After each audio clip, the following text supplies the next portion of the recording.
Hello, it's Chris Thomas. This video is about my Planet X newsletter.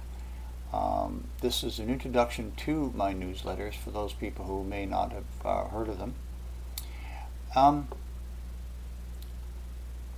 Back in October 2007, when I became aware of Planet X and when I had my contactee experience, that's a spiritual experience, available to anyone who wants it if you ask for it. But that's when I became aware, I started looking around, studying, and I ended up joining the pole shift Ming, and I worked as an admin there, and I fell out of favor for good reason, but I moved on. But while I was there, I started to produce my newsletters because I found that I noticed a lot of people, now this is 2008, 2009, I noticed a lot of people were very confused about things. And it seemed, at root, seems to be that they couldn't tell disinformation from standard human physics. And also I noticed that many people can't seem to think out of the box. If it's not in a science book, they can't go there. And so that's okay, but I can definitely go there. And so I noticed this, and I thought, well, a newsletter would be a good thing to help people understand what's going on. So that's why I started my newsletters. Here's an example of my first, one of my, well actually it's my issue 10, November 8, 2010, and this is what they look like. So I put a lot of work into my newsletters. Lots of fun. Doing a research, double checking facts. You'll notice my sources are there. Dates are right. Names are right. Get the spelling right. I label my images. And lots of detail. It reads like a little bit like a reference paper. Here's another one here. This was issue 11, December 13. So here you can see what we used to have access is the NICT. The real-time magnetosphere simulation of Earth. This is what Earth's magnetosphere looked like in not sure what that is, 2007 or 9. I can't read this after, but it's going crazy. That doesn't look at all the way a magnetosphere should look like. It's Planet X. That's why they took it offline. But these newsletters are still available. I can make them available.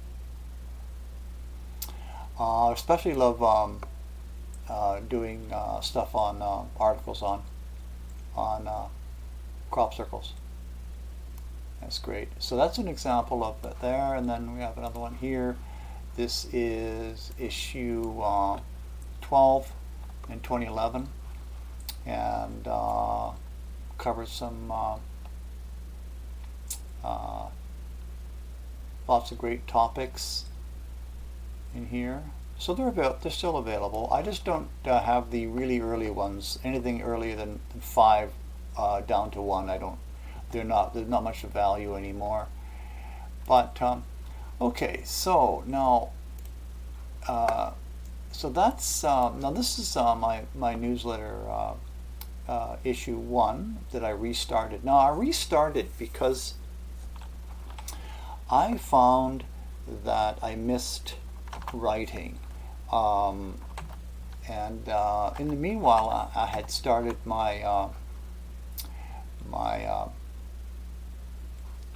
Facebook group, Surviving the Pole Shift, and that's been good. It's been going since summer 2011. So we have about 1,600 members, and I strictly control that the group, that it doesn't go off course into drama, and or it doesn't get into unrelated posts. I keep it strictly on Planet X, the pole shift, and the aftertime. And that's so. But I started my a website. I have my this is my URL, and but this is some of the articles I wrote after I finished the first series of Planet X newsletter, and I found that I really missed reporting and creating the graphics and choosing the right graphics. So this is part of why I went back into producing the newsletters. You can find them. I'll give you the links to them in the on the YouTube channel, and this is probably the one will be used the most, because if you have a YouTube account, then you can easily download these. Just click on them. Bob's your uncle. There you go, and you can read through. Now, if we go back to my newsletter. So this is issue 1 and issue 2. And oh, this is a great story. This is an amazing story. Issue 2. This Grasdorf gold plate that they found. They found a silver, a bronze, and a gold buried in the ground underneath the Grasdorf crop circle. Now, why is that? Yeah, that in itself, it doesn't sound like a whole lot of interest, but guess what? In the Grasdorf crop circle, July 22nd, 1991, a guy with a metal detector showed up, and he scanned and he found these things. So when you look at the plate, this is 99.99% pure gold. Now, modern man cannot do that. They can't do that. They can't make it that pure. And look on the plate. This plate is thousands of years old and buried in that field. It's the Grasdorf crop circle. So you can see it's the same. So they found a gold plate, 99% gold pure, underneath a modern crop circle of the exact same design. Now, that doesn't blow your mind. I don't know what else would do that. Anyways, so, and here's an example of issue 3. This story was a great deal of work. Please read the story.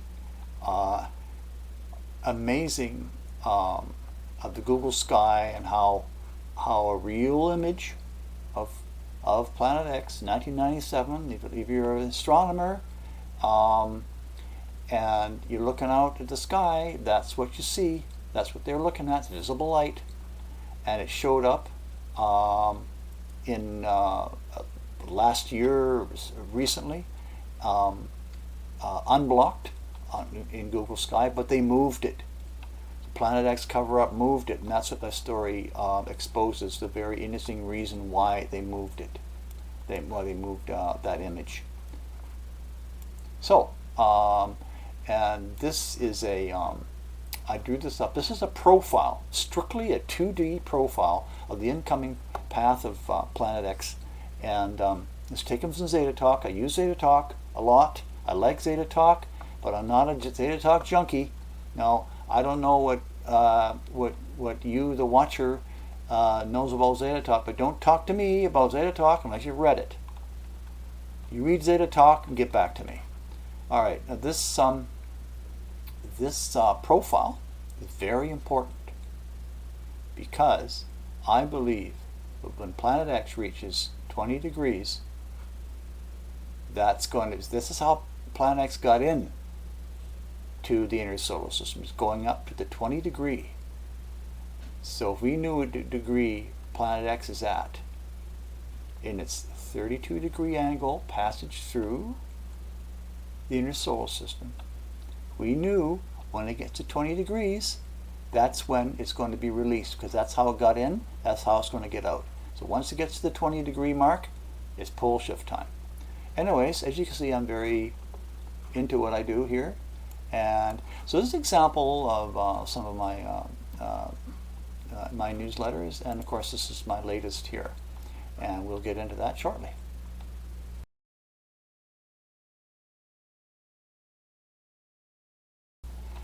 Okay, so the next story, as I've said, is the sky spiral story. And this is the original video that it was taken from. And this is important here that I show this. So we move ahead. And this is the sky spiral in progress. I think it's the movie was video. That's just insane. Was speeded up slightly. Nope. Now watch down here. Watch where my cursor is.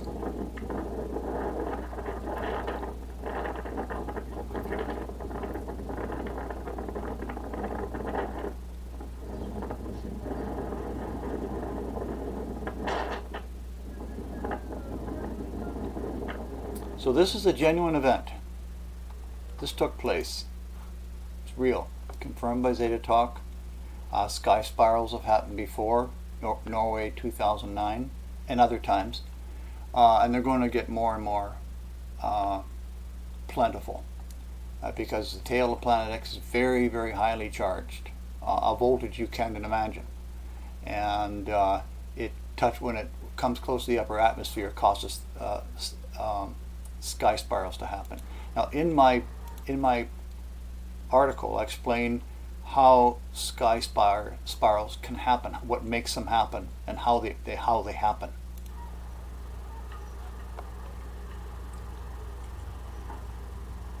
So the UFO, of course, had to put out that sky spiral. It's an electrical event, electromagnetic event, so it can be just turned off by ET Tech, no problem.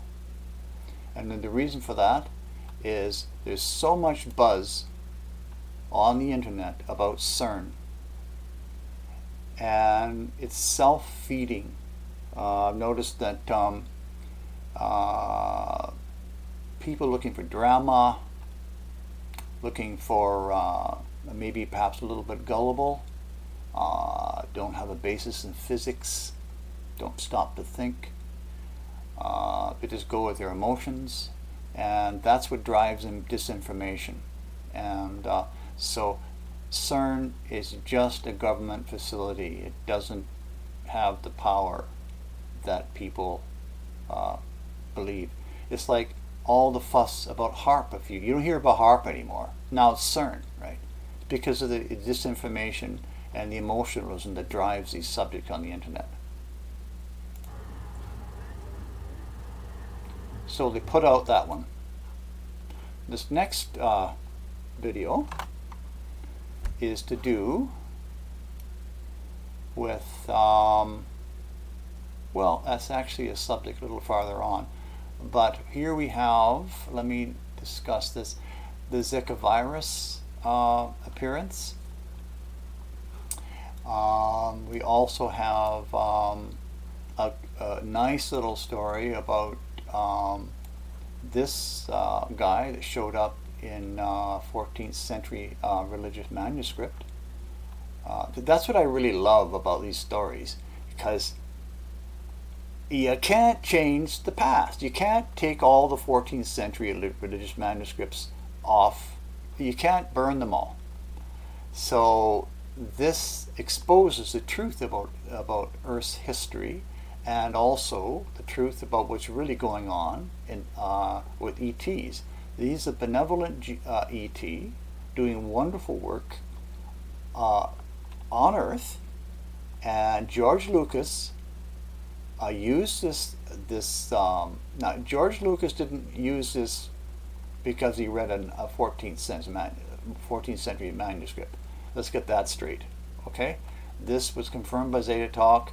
And you can think whatever you want about Zeta Talk, but this Planet X newsletter series uses Zeta Talk, and they confirmed that Lucas is a contactee, and he does, and so he used his meeting of this gentleman in his movies, and it's my story ends with a very interesting Zeta Talk expose about what this gentleman does on Earth at this time. He has a very specific task. So we move on to the Photon Belt. Now the Photon Belt is real. It's confirmed by Zeta Talk. It's also, there are many channelings on the internet you can read. Lots of information, you want to look for it.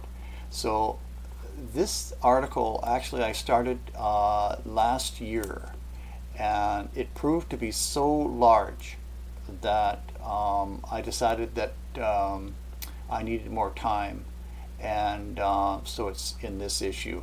Now, I did cover it in one of my previous newsletters, but this particular article is in more depth, and I used a lot of different sources for this. A lot of different sources, and so it's a lot of work to put this one together.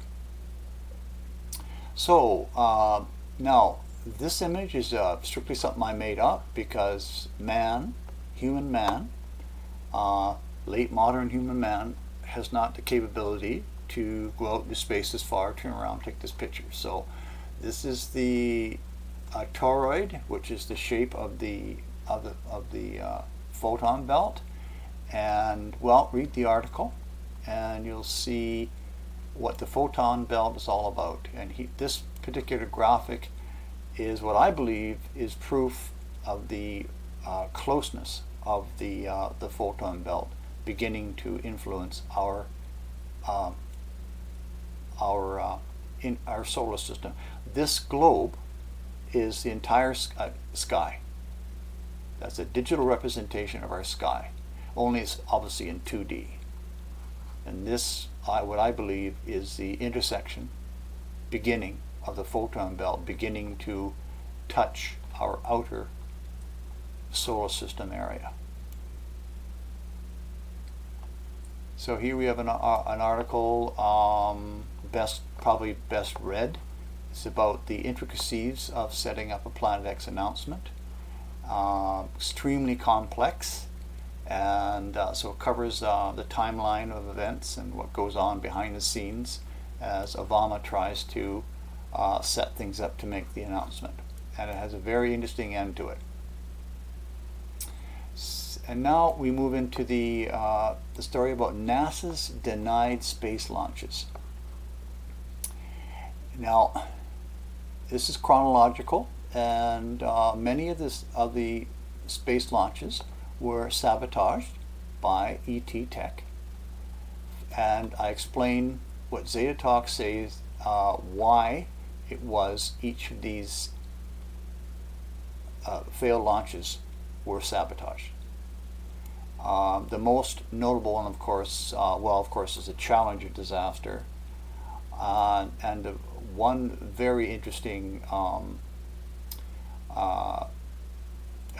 disaster. And it's a sad thing, of course. It was the Columbia, when Columbia was coming in from its STS-107 its last mission, and that's what this next video is about.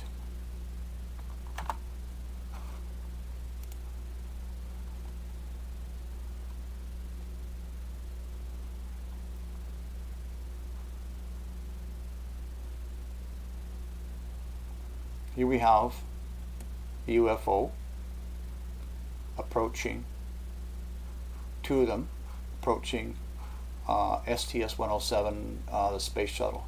Now, just a quick note here.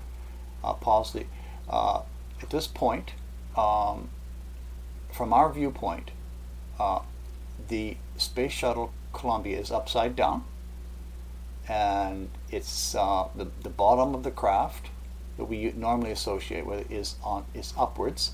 This is the motor cowling, and that's of course the wing. I'm going to show you that image.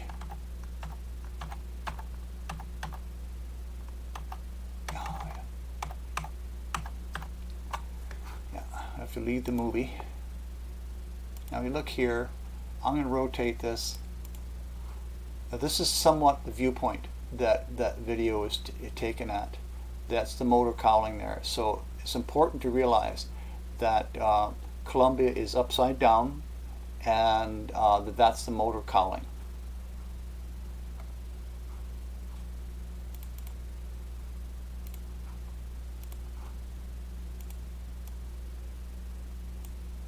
So here we have the two UFOs moving in close.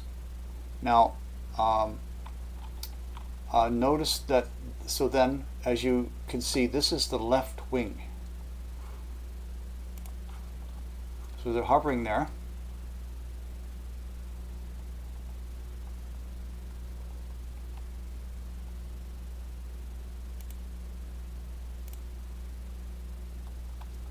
But what are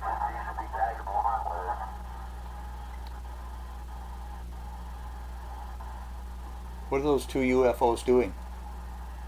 You're about to find out. That's what the story is about.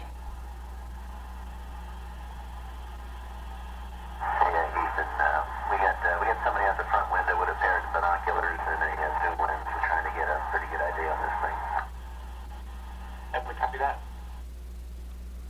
So here is an expose by NASA. They say it was tiles that came off from the launch, and that the incredible heat of re-entry broke through into the wing.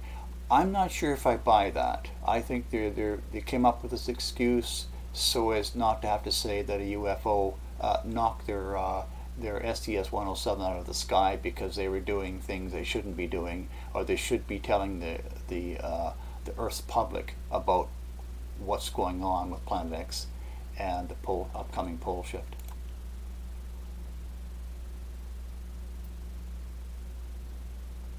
And of course the result is this. It's sad that this had to happen to those 7 people. This video was taken by Apache helicopter. Happened to be in the sky at the time. And that's the destruction of the Columbia Space Shuttle. And in conclusion, I just want to comment on the Apollo logo. Now here we have, get a close-up here of the Apollo logo. Here we have, on the right side, we have a close-up of the Orion Nebula. Now we know that Planet X comes from the direction of Orion. And so if you look carefully, you'll see, I'll follow my cursor, you'll see the lineup of the star pattern exactly fits the Apollo logo. So the NASA and of course at root are the wealthy elite driving NASA to create a jump off for the wealthy elite to escape the pole shift. I think they wanted the moon first, but now they're still trying for Mars. But my point here is that to fly this Orion in the background in their logo to the public is an amazing demonstration of arrogance that they had, because the Apollo space program was really a front for the wealthy elite. That's all it was.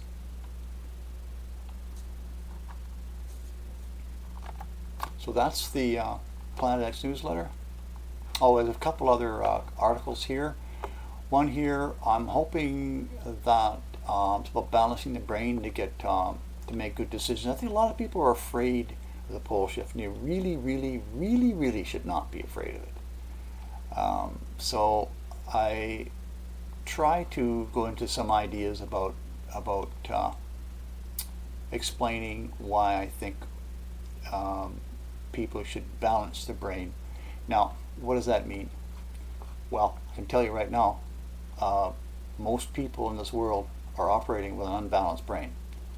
And I'm talking with the right and left hemisphere. Now, in this article, I talk about body talk, and there's a little video called the Cortices technique, and there's a link here to it.